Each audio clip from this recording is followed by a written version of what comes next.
이번 시간에는 우리 드라이브 조각 모음 및 최적화에 대해서 같이 한번 살펴보도록 하겠습니다. 드라이브 조각 모음 및 최적화라는 거는 우리가 사용하고 있는 C 드라이브, D 드라이브, E 드라이브 그런 드라이브 있죠. 그런 드라이브의 접근 속도를 향상시키기 위해서 우리가 이제 드라이브를 최적화하는 그런 기능을 보고 얘기하는 거예요. 얘를 이제 실행시키는 방법은 지금처럼 이렇게 이제 세 가지가 있습니다. 첫 번째 방법은 우리 시작 버튼 누르고요. 윈도우 관리 도구에 들어가게 되면 그곳에 이제 드라이브 조각 모음 및 최적화라고 있어요. 요거를 이제 선택해서 우리가 실행을 시켜도 되는 거고요. 그리고 두 번째, 세 번째 방법은 둘 다 이제 파일 탐색기에서 우리가 해줄 수 있습니다.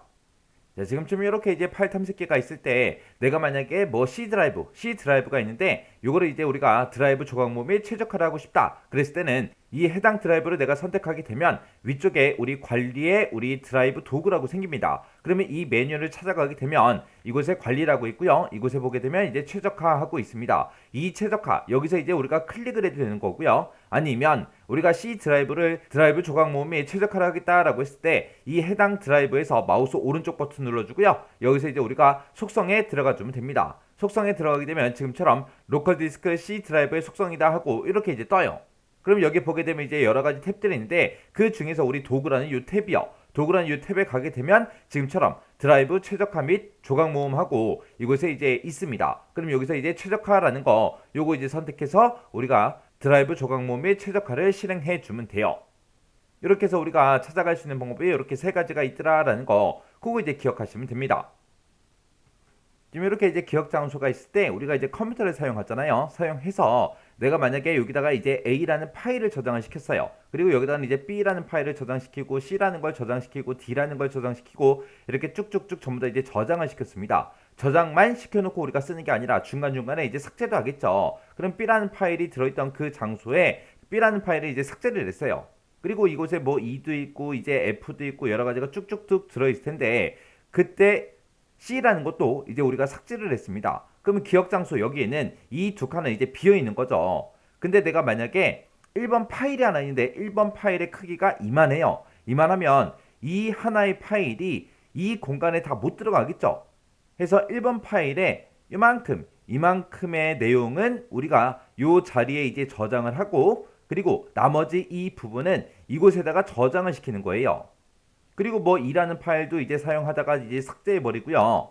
그 다음에 여기다 이제 또 G라는 파일을 저장을 시키고 그 다음에 여기다 또 H라는 거 저장시키고 I라는 거 저장시키고 이런 식으로 이제 계속해서 이제 사용한다라고 생각을 하자고요. 지금 요 1번 파일은 하나지만 이 하나의 파일이 연속된 공간에 저장이 안 되고 이 부분과 지금 이 부분에 나눠서 그렇게 이제 분산이 돼서 저장되죠. 이런 거를 보고 우리가 단편화라고 해요. 단편화. 그리고 1번 파일만 그런 게 아니라 다른 파일도 내가 저장을 할 때 이런 형태로 이제 저장이 될 수도 있겠죠. 그리고 이제 내가 1번 파일을 이제 사용을 하면 지금 이 기억 장소 이만큼도 우리가 참조를 해야 되고 이만큼도 또 참조를 해야 돼요. 왜? 1번 파일이 이렇게 떨어져서 분산돼서 그렇게 이제 저장이 돼 있기 때문에 이 두 가지 영역을 우리가 참조를 해서 우리가 해당 파일을 불러와서 우리가 사용을 해야 돼요. 이런 식으로 이제 접근하게 되면 이제 접근 속도가 느려집니다. 그때 이제 우리가 컴퓨터를 사용하다가 이런 게 이제 많이 생길 수 있으니까 우리가 이제 주기적으로 디스크 조각 모음 및 최적화라는 거 얘를 이제 실행시켜 주면 이렇게 이제 단편화로 인해서 여기저기 분산되어 있는 그런 파일들 있죠. 그런 파일들을 연속된 공간으로 우리가 이제 최적화 시켜주는 게 드라이브 조각 모음 및 최적화라는 거예요. 그럼 이제 속도가 향상이 되겠죠. 그래서 이 드라이브 조각 모음 및 최적화라는 건 왜 한다? 접근 속도를 향상시키기 위해서 그렇게 이제 하더라. 그거 이제 기억하시면 돼요. 자, 그럼 이제 특징 좀 살펴보자고요. 우리 드라이브의 유형이 HDD, 하드디스크인 경우에 단편화로 인해서 여기저기 분산돼서 저장된 그런 파일들을 연속된 공간으로 그렇게 이제 최적화시켜주는 역할을 해주는 게 우리 드라이브 조각 모음 및 최적화다. 그렇게 이제 기억하시면 됩니다. 우리가 단편화라는 게 뭐라 그랬어요? 하나의 파일이 연속된 공간에 저장이 안 되고 여기저기 흩어져서 분산돼서 저장되는 거. 그걸 보고 우리가 단편화라고 했죠. 해서 단편화라는 거는 안 좋은 거예요. 안 좋은 거. 그런 단편화를 없애주는 거. 그게 이제 우리 드라이브 조각 모음 및 최적화가 하는 역할입니다. 그리고 만약에 이제 드라이브 유형이 SSD인 경우에는 트림이라는 이 기능을 이용해서 최적화를 시킵니다. 여기 보게 되면 이제 트림이다라고 나오는데 이 트림이라는 건 뭘 얘기하냐면은 우리가 이제 데이터를 삭제하게 되면은 우리 운영체제상에서 윈도우 상에서는 그 해당 파일이 이제 삭제된 것처럼 보이지만 실제로는 저장 장치의 데이터가 남아 있어요. 그걸 보고 우리가 트림이라고 합니다. 그렇게 이제 남아있는 그런 데이터를 싹 다 삭제하는 그런 기능을 보고 우리는 트림이라고 합니다. 해서 드라이브 미디어 유형이 하드디스크냐 아니면 SSD냐 거기에 따라서 하는 역할이 좀 다른 거죠. 하드디스크다라고 했을 때는 단편화를 제거하더라. 단편화를 제거해서 여기저기 분산돼서 저장된 그런 파일들을 연속된 공간으로 그렇게 이제 최적화시켜 주는 거고요. SSD다 그러면 트림 기능을 이용해서 우리가 이제 최적화를 시키더라.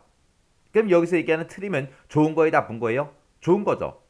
왜? 운영체제 상에서 우리가 데이터를 삭제를 했을 때 운영체제 상에서는 삭제된 것처럼 보이지만 실제로 그 저장 장치에는 데이터가 남아있다고요. 그 남아있는 데이터를 삭제하는 그 기능을 보고 우린 트림이라고 합니다. 그래서 이 디스크 조각 모음이 최적화라는 거는 뭘 하기 위해서 우리가 한다? 접근 속도를 향상시키기 위해서 우리가 이제 하는 게 드라이브 조각 모음이 최적화다. 요거는 이제 드라이브의 용량 증가와는 관계가 있다 없다? 아무 관계 없더라. 무관하더라. 그래서 우리가 드라이브 조각 모음이 최적화를 수행하게 되면 우리 드라이브 공간에 최적화가 이루어지겠죠. 최적화가 이루어져서 접근 속도가 향상이 되고 안정성도 향상이 됩니다. 그때 우리 드라이브 조각 모음이 최적화라는 거는 우리가 이제 드라이브 최적화라는 그 대화 상자에 보게 되면 설정 변경이 있습니다. 이 설정 변경을 클릭해서 정해진 날에 드라이브 조각 모음 및 최적화가 자동으로 수행되도록 뭐를 할 수 있다? 예약을 할 수 있더라. 자, 그럼 이제 우리 그림 좀 보자고요. 자, 지금처럼 이렇게 이제 드라이브 최적화하고 이렇게 짜잔하고 떠요. 그때 보게 되면 뭐 C 드라이브도 있고 D 드라이브도 있고 뭐 시스템 예약도 있고 이렇게 여러 가지가 있는데 그 중에 현재 상태가 어떤지도 이곳에 쭉쭉 나타나요. 그리고 마지막 실행은 언제 있었는지 그것도 나타나고요. 그때 이제 미디어 유형도 지금처럼 SSD가 있고 그리고 하드디스크 드라이브도 있고 이렇게 이제 나타납니다. 그때 여기서 이제 최적화라는 거 이 버튼을 클릭하게 되면 이제 해당 드라이브 내가 여기서 이제 선택한 그 드라이브가 이제 최적화가 이제 실행이 되는 거고요. 우리가 이제 예약할 수 있다 그랬죠. 그때 이제 예약 설정이 이미 돼 있는 경우에는 지금처럼 설정 변경이라고 이렇게 뜨고요. 만약에 예약이 해제된 상태다 그랬을 때는 이곳에 설정 변경이 아니라 켜기로 그렇게 나타나요. 그때 이제 우리가 설정 변경을 누르고 들어가게 되면 예약 실행 권장하고 이렇게 돼 있죠. 그래서 그때 이제 빈도를 우리가 이제 매주다 아니면 매일이다 매월이다 그렇게도 우리가 지정할 수 있다고요. 그때 이제 우리가 드라이브 조각 모음 및 최적화 얘를 이제 못할 때가 있습니다. 불가능한 경우요. 언제 못하냐? 우리 NTFS, FAT32 외에 이런 거 말고 이거 말고 이제 다른 파일 시스템으로 포맷이 됐을 때는 우리가 드라이브 조각 모음 및 최적화가 안 됩니다. 못해요. 그리고 CD-롬이 됐든 우리 DVD-롬이 됐든 이런 드라이브일 때도 우리가 드라이브 조각 모음 및 최적화를 못하고요. 네트워크 드라이브다. 이것도 이제 우리가 못합니다. 그리고 윈도우가 지원되지 않는 그런 형식으로 압축된 그런 드라이브도 우리가 드라이브 조각 모음 및 최적화를 실행할 수가 없습니다. 해서 언제 못하는지 이거 정확하게 기억하시고요. 그리고 이 위에 보게 되면 여러 가지 특징들이 있어요. 이 특징들 정확하게 숙지하셔야 됩니다. 그 중에서 여러분들이 꼭 기억하셔야 되는 게 하드디스크일 때는 우리가 단편화를 제거해서 파일들을 이제 연속된 공간으로 우리 최적화시켜준다. 그 다음에 이제 SSD일 때는 트림 기능을 이용해서 최적화를 시키더라. 그리고 이 드라이브 조각 모음 및 최적화라는 걸 왜 한다? 속도를 이제 향상시키기 위해서 우리가 하는 게 드라이브 조각 모음 및 최적화다. 얘를 이제 실행을 해서 우리가 최적화를 시켰을 때 드라이브 용량이 늘어난다 안 늘어난다? 늘어나지 않더라. 용량과는 아무런 관계가 없더라.